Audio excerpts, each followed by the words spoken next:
Dislocation of posterior tibialis tendons. What was that? What? Yeah, medial retinaculum that leads to a dislocation of the posterior tibialis tendon. I got to be honest. When you say that, if you said to me that injury prior to the Porzingis injury, I would think it's your tush. I'm just being honest. Say it again. Think about what I said. How can now I say it again? How can I say it again after what you just said? Just think about it. No, I'm not going to think about. No, I don't want to think about that. That's awful. Why? Posterior rectum. I don't know what you just said. What is the word that you just said? I thought you were talking about your tush. I didn't know that Porzingis hurt his tush. What's the injury?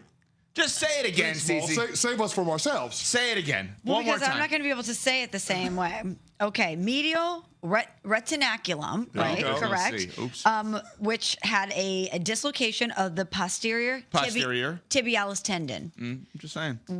I hear tibialis, I think leg. Yeah. All right. Well. And when I hear retinaculum, if I heard that in a vacuum, I would think your eye. I would retina. too. Yeah.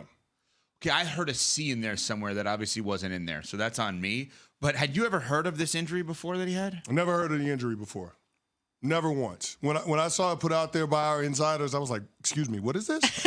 And I was just scrolling through the comments and somebody said, can you please explain it in football injury terms so I can understand it? I don't know what it is. Was there a comp? No, there was. The only comp that I could think of is the Liz Frank injury, but that has more to do with the arch as opposed to the actual tendon sliding out of the groove. So I again, really complicated. What you need to know is that the other leg that Kristaps Porzingis didn't injure earlier in the postseason suffered an injury.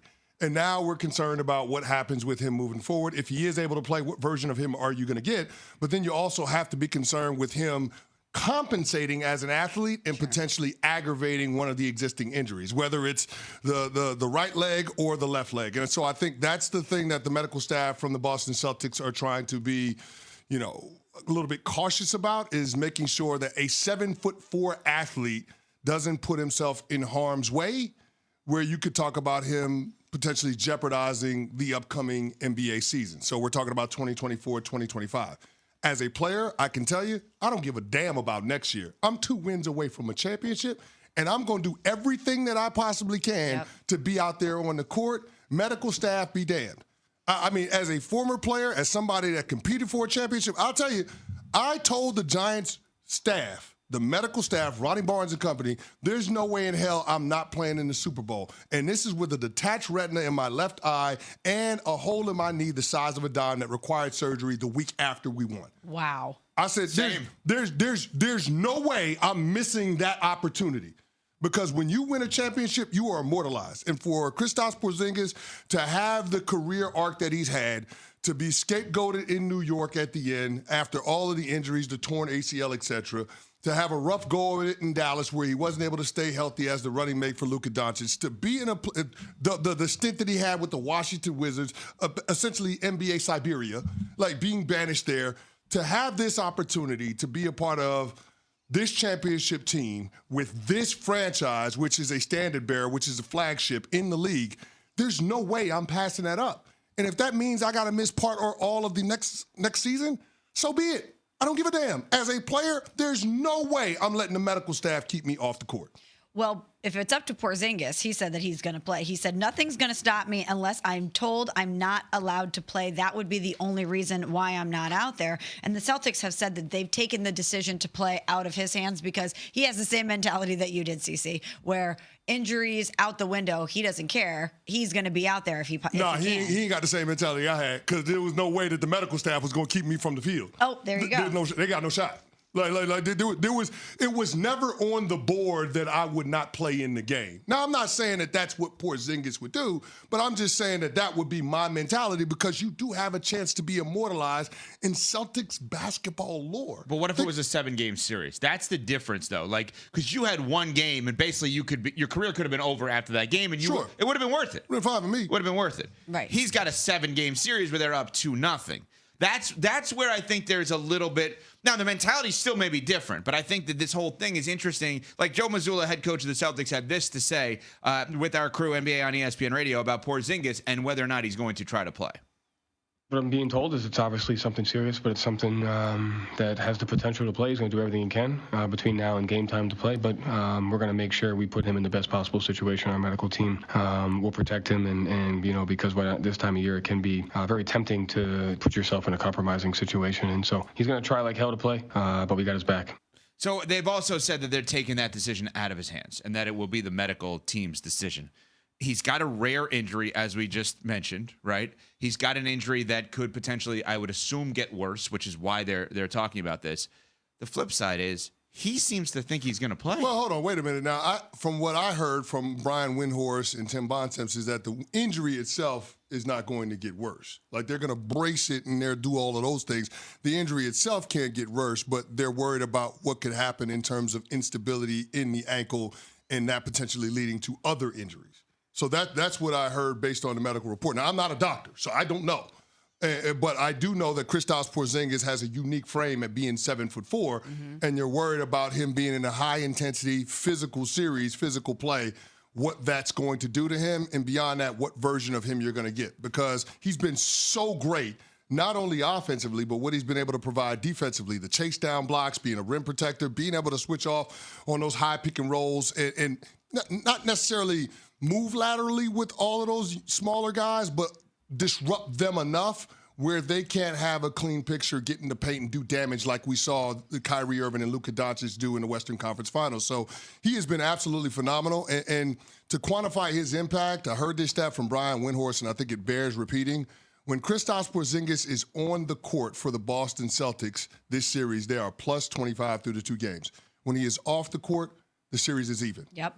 So that's how important Kristaps Porzingis is to the Celtics having an opportunity to put the Dallas Mavs in a bind and go up 3-0 in this series. I think this is a huge game tonight when it comes to momentum in this series, because right now the Dallas Mavs are reeling. Don't let them get any of that momentum back by being able to get a win on their home court, because all of a sudden you got confidence.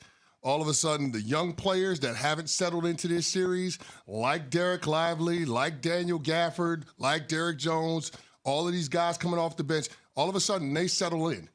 And when players start to get a little bit of confidence, then all of a sudden the series becomes a lot harder than it has to be for Boston. Which leads us right to Jason Tatum, in my opinion, in terms of that big monster game that he has. And, of course, Smalls loves Jason Tatum because he's from St. Louis, one of the worst sports towns in America, we learned last night. Excuse me? I'm sorry, did I say that out loud? We're going there right away? No, whoa. You and I went there before the show screaming at each other in the hallways. I told you to save it for the show. Okay, about the cheering for an opposing player, which is just utterly ridiculous. Save that for later.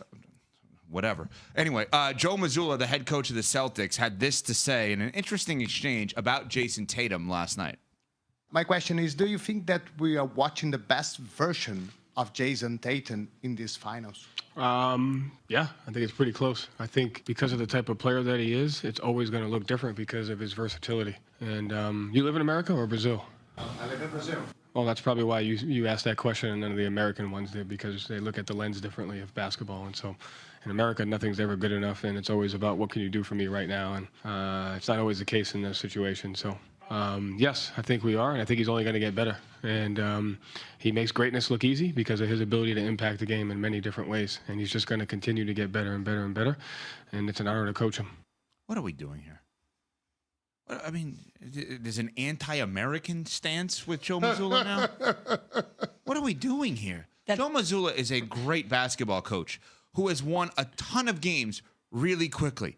After his first year, where he was thrown into the fire, there was some conversation about his ability and whether or not he was ready for it. That's not a knock on him. He's the youngest coach in the league, and he did not expect to be the head coach. You know what he's proven to be? Great at coaching basketball.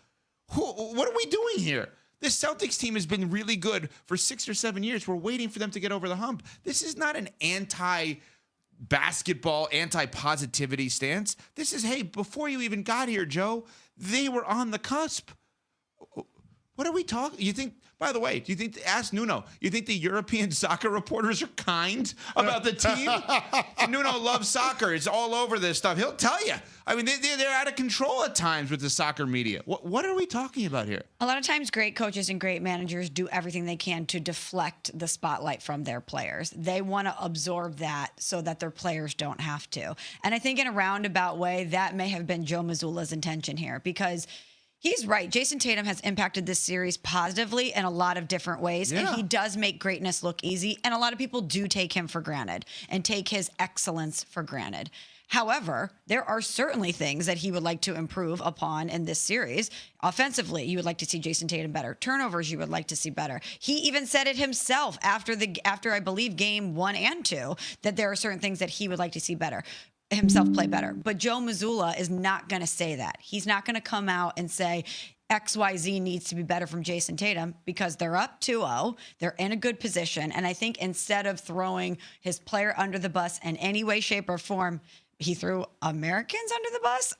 I don't know. But I think he was trying to deflect away from saying anything negative about one of his star players. I don't get it. I don't get the angle on this from Mazzulla. We're anti-American?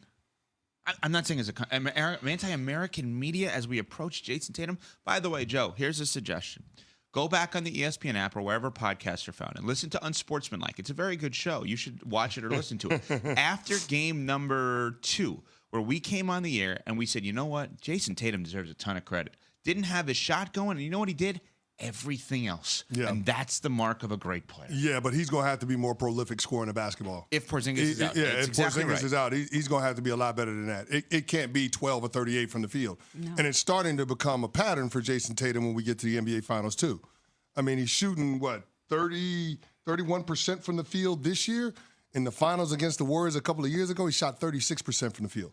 It's starting to be a thing for Jason Tatum in terms of efficiency scoring the basketball in the NBA Finals. This is the biggest stage that the game has to offer. One could be led to believe that he clams up a little bit, no pun intended because he plays in Boston, but one could believe that he tightens up a little bit when the spotlight is the biggest and the stage and the lights are the brightest. I would be a little bit